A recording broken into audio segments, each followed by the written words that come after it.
Hey, what's up? It's Jim, and today I'm going to talk about Loving Vincent. Loving Vincent is a big kind of achievement in animation, as it is supposedly, I mean, I'm pretty sure, but maybe there's something else. First animated film completely animated by oil paintings, which is pretty amazing in itself, frankly. And it took 4 years to make this film using rotoscoping and green screen and having that composited so that the painters could have a source to paint from. There's never really been a film like this ever before in terms of the animation, and watching, you know, the flow of the paint and the flow of the animation is actually quite beautiful and amazing. And I could tell you this is probably the kind of movie that your art teacher in middle school would totally play for a couple days while they were sick or had jury duty or it was raining or something, I don't know, and would probably totally be into. This is made for high school and middle school art teachers. Like, they should just give this to them for free or something. I'm sure a lot of them will play it. Animation can do this one thing that I think live action can't, in that how it's made and how the animation is so beautiful, you almost won't focus on the story as much, and you'll sort of like give a film a pass if it has a lesser story. And I sort of get that with Loving Vincent, because the animation is so beautiful and glorious and different that you kind of, even though the story is sort of subpar in some places, sometimes playing like an interesting investigation into, was Vincent van Gogh murdered? Not only is this film interesting because it is doing all this oil painting stuff and everything, it's also interesting because it's all doing these Van Gogh. I'm saying Van Gogh because that's how Americans say it, not Van Gogh. I scoff at the Van Gogh. To have that in there as well, making it, you know, a big, like I was saying, art teacher movie. Having all that in it, I can totally understand how you could get dazzled by this film and kind of inundated by it and kind of wrapped up within everything and all the stuff goes on within it. And I can't think of a better film for that to happen to you with, in terms of the animation style, certainly in a modern sense. But story-wise, this film kind of goes from being very interesting into finding out who maybe had murdered Van Gogh, or did he kill himself? Well, this guy tries to deliver a letter to his brother, and after you find out his brother is also dead, where to take that letter from here, and also starts getting interested in the idea that maybe Vincent van Gogh was murdered. It kind of plays off of this idea that, you know, art historians have probably argued about, and making kind of a drama out of it. This feels like very much something that would air on PBS. It's like trying to get you to learn and more invested in Vincent van Gogh. I think in certain ways it does do that, and I think in a lot of ways, regardless if you really like the movie or not, it definitely makes me think about Van Gogh and maybe that I didn't understand his influence and why it was such a big deal. And certainly there have been pretty notable Vincent van Gogh movies before. I think it was Lust for Life, or Lust, whatever, the one Vincent Minnelli directed with Kirk Douglas in it, and I forgot the name of, but could describe things about it, I guess. But I think in terms of story, if this was, you know, filmed in live action, now certainly it would be a very different film because of how they filmed a lot of this stuff on sets and stuff before they animated it. I don't think this film, in terms of story, really doesn't work. And it often felt like, you know, I don't play a lot of video games, really,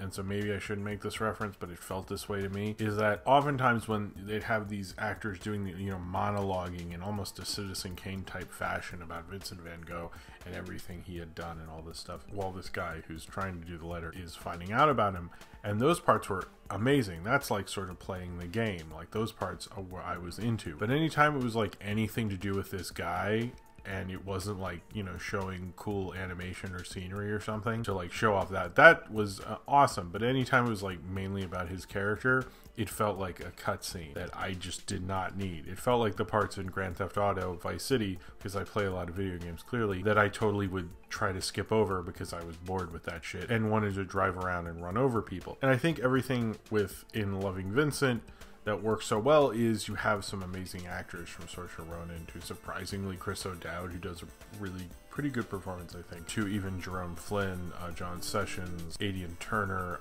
You have a lot of actors who really get interested in it, really kind of sink their teeth into these films, to these roles, and have a lot of fun with them. And I think, especially, I think Saoirse Ronan is really good at nailing some pretty bad dialogue. So says a lot about her as an actress. She gets a lot of this to work as well as it does. But it does feel like kind of a lamer play, you know, a play written as like almost a PBS special, but with an amazing array of beautiful animation based on Vincent van Gogh paintings. And there's lots of references to stuff which I, of course, didn't get because I don't know his stuff that well. But I mean, it looked really beautiful, and I think that's really what you're probably going to take away from it. Now, this is probably a big debate, is like, should you just like sort of let this film go because the animation is so beautiful and there's not going to be probably ever a film quite like this, and we should just like be astounded at its uniqueness. And I sort of get why people like let this film go. I don't think the story's so bad that I hate this film, but I was definitely sort of like not as into it. I was more just like admiring the animation. But even with the animation, it has this sort of rotoscopy feel to it, and I'm not against rotoscoping or anything like that, but it worked a lot better when it was in color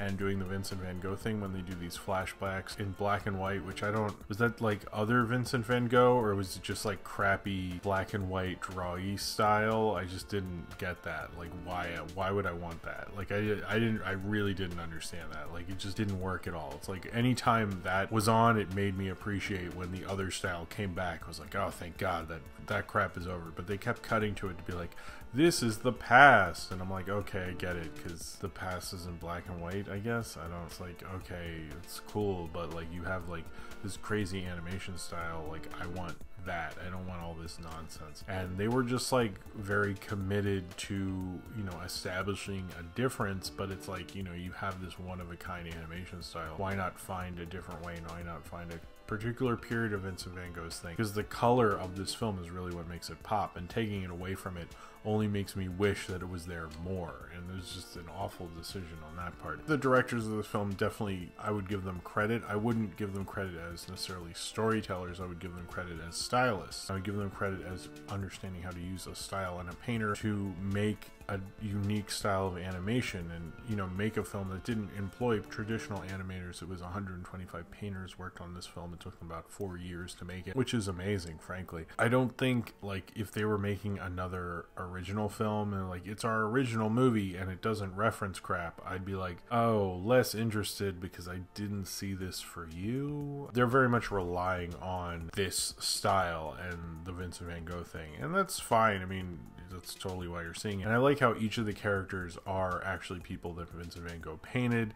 They sort of tell you at the end, you know, as much as I hate at the end of biopics where they're like, this is what this person looked like in real life, and you're like, okay, well, we have Google now, you don't actually need to keep doing that. But in this, there's actually a reason for it, because it shows you the actual paintings that they're referencing with those characters. It tells you who this person was in real life, and it shows you a picture of the actor in their costume. So it's actually like probably one of the few times in the credits like, oh, that's interesting. Like if you're leaving the theater and they had a book with like each of the things in it, I think that would actually be really interesting. It kind of made you appreciate the filmmaking process a lot. I don't think it would work as well before you saw the movie. You really need to see it and just like see all the things within it. It's actually pretty dense within that. I would say Loving Vincent, if you are really into animation, it's such a different kind of animated film. I would just recommend seeing it because of that. If you're a huge Vincent van Gogh fan, I'm sure you're going to see it a bunch of times and identify all the different paintings. I know the Ink and Paint Club did a podcast about this, and they seem to know a lot more about the various paintings.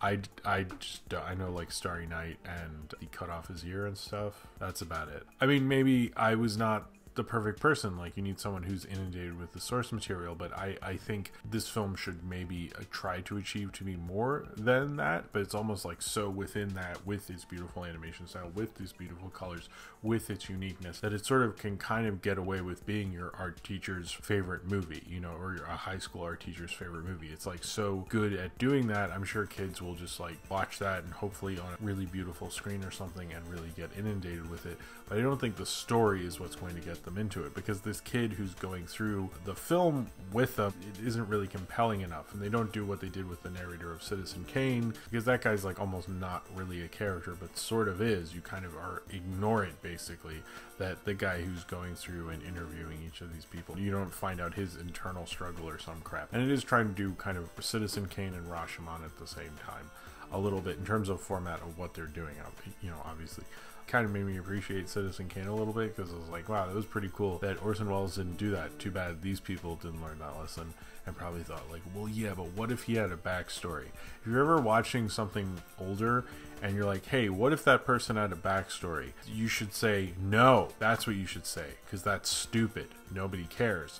And like, I think the actor tried, Douglas Booth, probably the best time I've ever seen him in anything, frankly. This film is an interesting movie. Very interesting movie. It's because of the animation that this film is notable. It's because of the animation you're fucking gonna see this, other than the Oscar nomination thing. If I were to say the only thing to really see this film for was the animation, you'd be like, oh, okay, so I'm seeing the thing I'm gonna see it for is good, and you're like, yeah, but the rest not so much. And you're like, eh. So I think if you're really going into it, you probably would be sort of fine with this, because it's giving you what you wanted. It's giving you a beautiful, unique animation experience. Just don't think that the story reflects that whatsoever. It's just a beautiful, unique animated film that is completely one of a kind, with a story that clumsily makes its way through finding out the mystery of whether Vincent van Gogh killed himself or was murdered. And it would probably be amazing if you even cared about this guy's internal struggle by the end of it, while ignoring it to look at this beautiful animation that will get you through this otherwise banal kind of story. So if you have seen Loving Vincent and you would like to talk about it, then comment below